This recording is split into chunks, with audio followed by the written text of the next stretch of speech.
Mr. President, I rise to speak on House Bill 2400. We gather here today on Sunday, 12 days past the budget deadline. This budget that we have before us, it reflects an imperfect product through an imperfect process. But imperfection should not make for the impossible. And since our majority leader, he likes to reference great musicians like John Cougar Mellencamp and Diamond Rio, I thought I'd throw out a classic from the Rolling Stones. You can't always get what you want. And that's especially true with our divided government that we have here in Harrisburg. But the hardworking folks that I represent back home, they fight so very hard for every paycheck, so very hard for every dollar that they earn.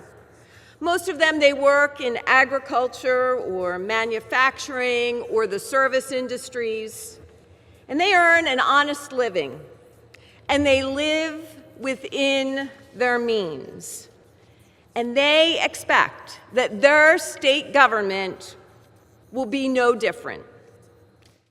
As their voice, it is my duty to carry out their wishes.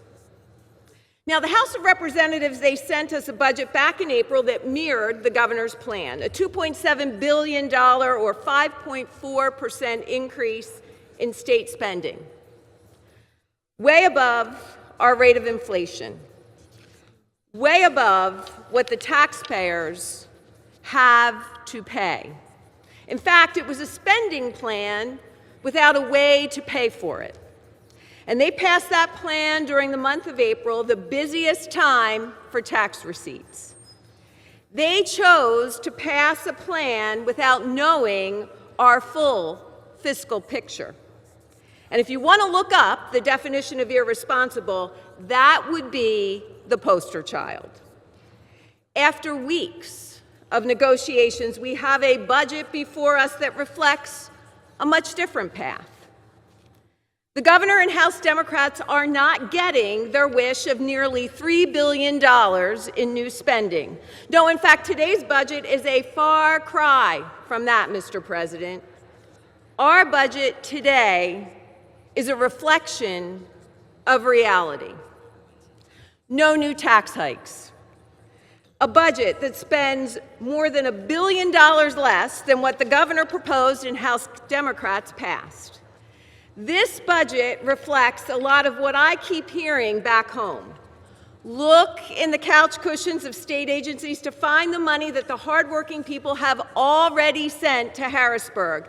And don't, I repeat, don't raid the rainy day fund.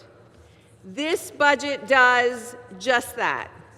If you factor in the managed care payment reforms, this budget reflects a $50.8 billion, a mere $300 million increase from last year's state budget.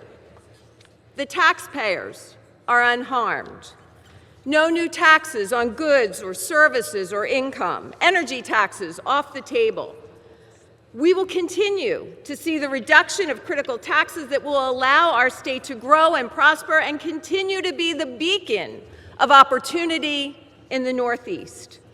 While our neighboring states raise taxes, push out and punish job creators, and beg their taxpayers to stay. We are doing the opposite by blocking tax hikes and limiting the growth of state government by keeping spending below the rate of inflation. Is today's budget perfect? Absolutely not.